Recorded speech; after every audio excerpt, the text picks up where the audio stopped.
கிரிப்டோக்குள்ளே survive ஆகி பெருசாக ஜெயிக்கணும்னு சொன்னால் டெக்னிக்கல் நாலேஜ், ஃபண்டமெண்டல் நாலேஜ் மட்டும் இருந்தால் பத்தாது. இதை தவிர எக்கனாமி தெரிஞ்சிருக்கணும். ப்ளஸ் அமெரிக்கா, ரஷ்யா, சைனா போன்ற நாடுகள் என்னென்ன விஷயங்கள் செய்கிறாங்கன்றதை உன்னிப்பாக கவனித்து கற்றுக்கணும், தெரிஞ்சுக்கணும். அதுக்கு தகுந்தபடி நம்மளும் என்ன பண்ணணும், நம்மளுடைய காய்களை நகர்த்தணும். ஸோ இன்றைக்கு அமெரிக்கன் கவர்மெண்ட் என்ன பண்ணியிருக்குன்னு பார்த்தீங்கன்னா, கிட்டத்தட்ட 8 லட்சம் அரசு ஊழியர்கள், அமெரிக்க அரசு ஊழியர்களை ஃபர்லோ பண்ணியிருக்காங்க. அதாவது வந்து லே ஆஃப் கிடையாது, அவங்கள வீட்டுக்கு அனுப்பியிருக்காங்க டெம்பரரியாக. என்ன காரணம்னு பார்த்தீங்கன்னா, இந்த 8 லட்சம் பேரில் 4 லட்சம் பேர் வந்து சம்பளம் இல்லாமல் வந்து வேலை செய்யணும். சம்பளம் கிடையாது, எப்போ வந்து சொல்கிறோமோ அப்போ தான் உங்களுக்கு சம்பளம் கிடைக்கும். இன்னொரு 4 லட்சம் ஊழியர்களை நீங்கள் வேலைக்கும் வர வேண்டாம், எந்த வேலையுமே செய்ய வேண்டாம், அஃபிஷியலாக நீங்கள் இமெயில் கூட நீங்கள் செக் பண்ண வேணாம்னு சொல்லிட்டு 8 லட்சம் பேர் என்ன பண்ணுறாங்க, கொண்டுட்டு போகிறாங்க. அதாவது கம்ப்ளீட்டாக அமெரிக்கா என்ன பண்ணுதுன்னா, அவங்களோட கவர்மெண்ட்டை வந்து ஷட் டவுன் பண்ணுது. என்னது கவர்மெண்ட் பண்ணிட்டாங்களா? நம்ம இந்தியாவில் இதெல்லாம் ரொம்ப புதுசு. இந்தியாவில் இதெல்லாம் நம்ம அனுபவிச்சதே கிடையாது. இது வரைக்கும் நான் கேள்விப்பட்டது கிடையாது. ஸோ இதனால் வந்து இந்த ஷட் டவுன், இந்த கவர்மெண்ட் ஷட் டவுன்னால் என்னென்ன பாதிப்புகள் asset classes like crypto, stocks, gold இதில் ஏதாவது ஏற்படுமா? அப்படியே ஏற்பட்டாலும் எந்த அளவுக்கு அந்த பாதிப்புகள் இருக்கும்? ப்ளஸ் வந்து இதனால் வந்து மக்கள் பாதிக்கப்பட போகிறாங்களா அப்படின்ற விஷயங்கள்லாம் இந்த எபிசோடில் ரொம்ப தெளிவாக விரிவாக பார்க்கலாம். Come on, let's get into the video. ஒரு அரசாங்கம் ஃபண்ட்ஸ் ஒரு வருஷமும் ஃபண்ட்ஸ் ஒதுக்குவாங்க. ஆக்சுவலாக வந்து அமெரிக்க அரசாங்கத்துக்கு வந்து ஃபிஸ்கல் இயர், அதாவது ஒரு வருடன்றது வந்து அக்டோபர் 1லேருந்து செப்டம்பர் 30 வரைக்கும். அப்போ வந்து ஃபண்ட்ஸ் எல்லாம் ஒதுக்குவாங்க. அவங்களுக்கு வந்து சில பட்ஜெட்ஸ் எல்லாம் ஒதுக்கி கொடுப்பாங்க. அப்படி ஒதுக்கி கொடுக்குற ஃபண்ட்ஸ் வந்து பத்தலை, என்னால் கவர்மெண்ட்டை ரன் பண்ண முடியாதுன்னு என்ன பண்ணுறாங்கன்னா, சில எசென்ஷியல் சர்வீசஸை தவிர மற்ற சர்வீசஸ் எல்லாம் என்ன பண்ணுறாங்க, ஸ்டாண்ட் ஸ்டில்லுக்கு கொண்டு வராங்க, ஷட் டவுன் பண்ணிடுறாங்க. என்னென்ன சர்வீசஸ்லாம் ஷட் டவுன் பண்ணுறாங்கன்னா, இப்போ ஃபார் எக்ஸாம்பிள் வந்து பார்க்கு, மியூசியம், தேவையில்லாத சில சர்வீசஸ்லாம் இருக்கும், அதாவது ரெக்ரியேஷன் கைண்ட் ஆஃப் சர்வீசஸ். இந்த மாதிரி சர்வீசஸ்லாம் என்ன பண்ணாங்க, ஸ்டாண்ட் ஸ்டில்லுக்கு கொண்டுட்டு வந்துட்டு அத்தியாவசிய சர்வீசஸை மட்டும் ரன் பண்ணுறது. ப்ளஸ் அதுலேயுமே சில இதில் என்ன பண்ணுறாங்கன்னு பார்த்தீங்கன்னா, வாங்க ஆனால் சம்பளம் தர மாட்டோம், ஆனால் நீங்கள் வேலை செஞ்சு தான் ஆகணும்னு சொல்லிட்டு. இதனால் என்னென்னு பார்த்தீங்கன்னா, லே ஆஃப்ன்றது வந்து it's completely different term. So கம்ப்ளீட்டாக என்ன பண்ண, ரீஸ்ட்ரக்சர் பண்ணுறது அல்லது வந்து அந்த எண்ணிக்கையை குறைக்கிறது. இப்போ எண்ணிக்கையை குறைக்கிறதெல்லாம் கிடையாது, இப்போதைக்கு எங்ககிட்ட போதுமான அளவு ஃபண்ட்ஸ் இல்லை, அதனால் என்ன பண்ணுங்கன்னா, இப்போ வீட்டில் இருங்க, ஃபண்ட்ஸ் நாங்கள் ரெடி பண்ண பிறகு நீங்கள் மறுபடியும் வந்து வேலையில் சேர்ந்துக்கலாம், உங்களுக்கு எந்த ஒரு பாதிப்பும் கிடையாது. இதுக்கு நடுவில் உங்களுக்கு இன்சூரன்ஸோ அந்த மெடிக்கல் எக்ஸ்பென்சஸோ ஏதாவது வேணும்னா நீங்கள் என்ன பண்ணிக்கலாம், கிளைம் பண்ணி யூஸ் பண்ணிக்கலாம்னு சொல்லிட்டு வரது தான் வந்து இந்த ஷட் டவுன்ன்றது. இந்த ஷட் டவுனை தான் இப்போ இம்ப்ளிமெண்ட் பண்ணியிருக்காங்க இன்றிலிருந்து. ஸோ இந்த ஷட் டவுன் வந்து முதல்ல எப்போ ஆரம்பிச்சிச்சுன்னு பார்த்தீங்கன்னா, இதோட ஹிஸ்ட்ரி பெரிய ஹிஸ்ட்ரி. 1884 தான் முதல்ல யூஎஸ்ல இதை ஆரம்பித்தாங்க. ஆனால் அப்போல்லாம் எப்படி இருந்துச்சுன்னு பார்த்தீங்கன்னா, இந்த அளவுக்கு பெரிய பாதிப்புகள் இருக்கிற மாதிரிலாம் ஷட் டவுன் கிடையாது, நார்மலாக ஒரு சின்ன சாதாரண ஷட் டவுனாக இருக்குது. ஆனால் 1980க்கு அப்புறமா தான் இது விகரஸாக அந்த ஷட் டவுன்ஸ் எல்லாம் ஆரம்பிச்சது. இதை வந்து முதல்ல அந்த இன்வென்டர் ஆஃப் ஷட் டவுன்னு சொல்கிறது யாருன்னு பார்த்தீங்கன்னா, அட்டார்னி ஜெனரல் பெஞ்சமின் ஒருத்தர், சிவிலேட்டின்னு சொல்லிட்டு பெஞ்சமின் சிவிலேட்டி, அவர் தான் அதை ஃபஸ்ட்டு உருவாக்குறாரு. ஃபஸ்ட்டு இதை வந்து இம்ப்ளிமெண்ட் பண்ணுறாரு. அப்படி இம்ப்ளிமெண்ட் பண்ணும்போது என்ன ஆகுதுன்னு பார்த்தீங்கன்னா, இதனால் பாதிக்கப்படக்கூடியவர், அதாவது வந்து எவ்வளோ நம்பர் ஆஃப் எம்ப்ளாயீஸ் வந்து வேலை இல்லாமல் சம்பளம் இல்லாமல் வேலை செய்ய போகிறாங்க, எவ்வளோ நம்பர் ஆஃப் எம்ப்ளாயீஸ் சம்பளத்தோடு வேலை செய்ய போகிறாங்க அப்படின்ற விஷயங்களெல்லாம் 80ஸ்க்கு அப்புறம் தான் அது நிறையா வருது. 80லேருந்து இப்போ 2025 45 வருஷத்தில் 20 முறை வந்து இந்த மாதிரி என்ன இருக்குன்னா ஷட் டவுன் நடந்திருக்கு அமெரிக்கன் கவர்மெண்ட். 2 நாள் நடந்திருக்கு, 3 நாள் நடந்திருக்கு, 7 நாள் நடந்திருக்கு, 16 நாள் நடந்திருக்கு, அதிகபட்சமாக 35 நாள் போன ட்ரம்ப் பீரியடில் 2018 நடந்தது. 2018 அண்டுலேருந்து 2019 ஸ்டார்டிங் வரைக்கும் 35, அதாவது 5 வாரங்கள் கம்ப்ளீட்டாக ஷட் டவுன் பண்ணியிருந்தார். ஸோ இந்த ஷட் டவுன்னாலலாம் என்னென்ன மாதிரியான பாதிப்புகள் நம்ம கிரிப்டோ மார்க்கெட்டுக்கு வந்திருக்கு அப்படின்றது இப்போ தெளிவாக பார்க்கலாம். 2018 செப்டம்பர் 30 ஆரம்பிக்குது, 2019 வரைக்கும் போன ட்ரம்ப்போட ஃபஸ்ட்டு ஃபேஸ், அவரோட ஃபஸ்ட்டு பதவியேற்பு, அவரோட ஃபஸ்ட்டு டேர்ம் டென்யூரில் வந்து நடந்தது ஷட் டவுனு.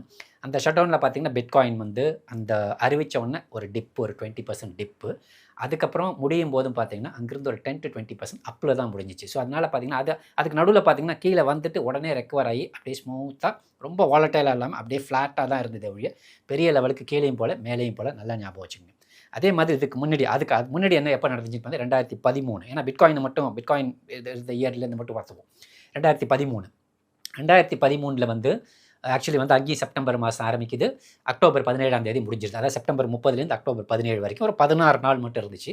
அந்த 16 நாளில் பார்த்திங்கன்னா பிட்காயின் கொஞ்சம் கீழே இறங்குச்சு, அப்புறம் ஸ்டடி ஆகி அதே மாதிரி எண்ட் ஆகும்போது கொஞ்சம் மேலே தான் எண்டாக இருந்தது.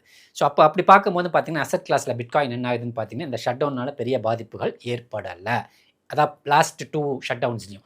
இப்போ எப்படி இருக்குன்னு தெரியாது, this will be entirely different scenario. ஏன்னா வந்து இப்போ நிறைய விஷயங்கள் இருக்குது, மேக்ரோ சிச்சுவேஷன்ஸ் வேறு மாதிரி இருக்குது, வேறு நாடுகள் வந்து வெவ்வேறு மாதிரி கொண்டுட்டு போகிறாங்க. ஸ்டேபிள் காயின்ஸை கொண்டுட்டு வரத்துக்கு ரொம்ப முனைப்பாக இருக்கார் ட்ரம்ப்பு அந்த ஸ்டேபிள்ஸை வச்சு டெட்ஸ் எல்லாம் வந்து குறைக்கிறதுக்கு பிளான் பண்ணிட்டு இருக்காருன்ற மாதிரியெல்லாம் நியூஸ் வந்துட்டுருக்கு. அதை பற்றி அடுத்து ஒரு வீடியோ நான் போடுறேன். அந்த மாதிரி விஷயங்கள்லாம் இருக்குது. ஸோ இதெல்லாம் பார்த்திங்கன்னா இந்த வாட்டி எப்படி இருக்குன்றது வந்து நம்ம கொஞ்சம் உன்னிப்பாக கவனிக்க வேண்டிய ஒரு விஷயம். அதே மாதிரி 2018 2013 S&Pயும் பார்த்திங்கன்னா S&P 500ம் பார்த்திங்கன்னா ரொம்பலாம் பெரிய வாலட்டாலிட்டிலாம் இல்லை, ரொம்ப கீழே வந்தது, அப்புறம் கொஞ்சம் ரெக்கவர் ஆகி ஓரளவுக்கு ஸ்மூத்தாகவே போயிடுச்சு. அப்படியே பெரிய லெவலில் வந்து 5% லாஸு அப்படி தான் இருந்தது. ஸோ ஓவராலாக வந்து S&P 500 வந்து பழசுலேருந்து பார்த்துக்கிட்டே வந்தீங்கன்னா கிட்டத்தட்ட மேக்ஸிமம் நம்பர் ஆஃப் டைம்ஸ் வந்து பாசிட்டிவில் தான் முடிஞ்சிருக்கு. அதாவது அந்த ஷட் டவுன் ஆரம்பித்து ஷட் டவுன் முடிகிறதுக்கு நடுவில் அந்த ஷட் டவுன் ஆரம்பிக்கும் போது எப்படி இருந்துச்சு, ஷட் டவுன் முடியும் போதும் எப்படி இருந்துச்சுன்னு பார்த்தீங்கன்னா ப்ளஸில் தான் என்ன இருக்குது முடிஞ்சிருக்கு. அப்போ நேச்சுரலாக என்ன ஆகுதுன்னா ஷட் டவுன் பீரியடில் மார்க்கெட்ஸ் எல்லாமே ஓரளவுக்கு ஸ்டேபிளாக இருந்திருக்கு, அல்லது கொஞ்சம் கொஞ்சமாக லேசான அப்பர் ட்ரெஜெக்டரியில் தான் போகுதே ஒழிய டவுன் ட்ரெஜெக்டரியில் இது வரைக்கும் வரலை. அது நம்ம உன்னிப்பாக கவனிக்க வேண்டிய ஒரு விஷயம். கோல்டை பொறுத்தளவுக்கு அது இப்போ வந்து டோட்டலி டிஃப்ரெண்ட் சினாரியோவில் ஒர்க் ஆகிட்டு இருக்கனால அதை நம்மளால் சொல்லவே முடியாது. ஏன்னா இதுக்கு முன்னாடி இந்த கோல்டு ரேட்ஸு, இதுக்கு முன்னாடி இந்த கோல்டு வாலட்டாலிட்டி எல்லாம் இப்போ கிடையாது. இப்போ வேறு மாதிரி இருக்கனால கோல்டை பற்றி நம்மளால் இப்போ எதுவுமே சொல்ல முடியாது. Let's leave that thing. இப்போதைக்கு மார்க்கெட்டை பொறுத்தளவுக்கு பிட்காயின் எப்படி இருக்குன்னு பார்த்தீங்கன்னா போன 2 சைக்கிள்லையும் டவுன் ஆகலை, அதாவது டவுன் ஆகிட்டு அப் ட்ரெண்ட்லேயே தான் போச்சு. ஆனால் இப்போ பார்த்தீங்கன்னா டவுனே ஆகலை. இன்றைக்கி காலையிலேருந்து பார்த்தீங்கன்னா டவுனே ஆகலை, அப் ட்ரெண்ட்லேயே இருக்குது. கிட்டத்தட்ட $17,000 என்ன ஆயிடுச்சு, அது ரீச் ஆகிடுச்சு. ஸோ ஒன் திங் அது ஒன்று.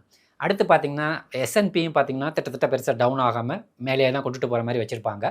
போன 2 முறையும் அப்படி தான் வச்சுருந்தாங்க. அப்படி டவுன் ஆனாலும் 4% 3%. அதே மாதிரி ஓவராலாக பார்த்தீங்கன்னா கிட்டத்தட்ட ஒரு 30 40 40 50 60 வருஷமாக S&P 500 இண்டெக்ஸஸ் அதனுடைய ப்ரைஸ் வந்து பாசிட்டிவ் நோட்டில் தான் மேக்ஸிமம் டைம்ஸ் முடிஞ்சிருக்குன்றதை இந்த இடத்துல நான் சொல்லிக்கிறேன்.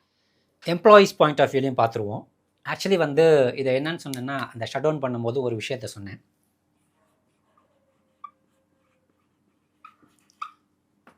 ஃபர்லோன்னு சொல்லிட்டு.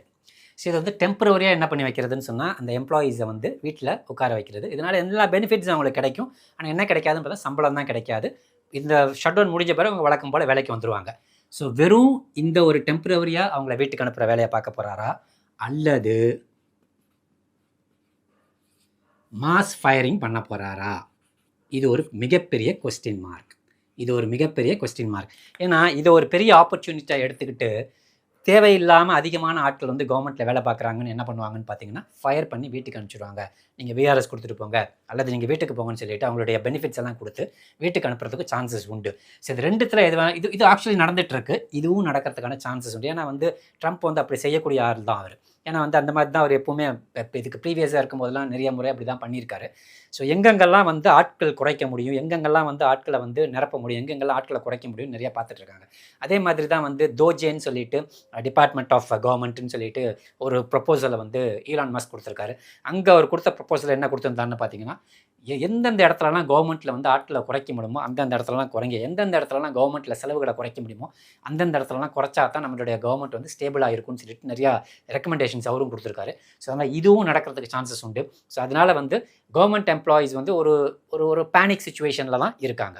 இதை ஏன் சொல்கிறேன்னு பார்த்தீங்கன்னா ஜூலை மாதமே அவங்க சுப்ரீம் கோர்ட் என்ன பண்ணியிருக்காங்கன்னு பார்த்தீங்கன்னா ஒரு டைரக்ஷன் கொடுத்துருக்காங்க ட்ரம்ப்புக்கு. நீங்கள் லார்ஜ் ஸ்கேல் ஸ்டாஃப் கட்டிங்கை பண்ணலாம், ப்ளஸ் ரீஆர்கனைசேஷன் பண்ணலாம், ரீஸ்ட்ரக்சரிங் பண்ணலாம்னு சொல்லிட்டு அவங்க ஒரு டைரக்ஷனை கொடுத்துருக்காங்க. அதனால் நான் சொன்ன அந்த ஃபயரிங் பண்ணுறதுக்கும் சான்சஸ் இருக்குது. ஸோ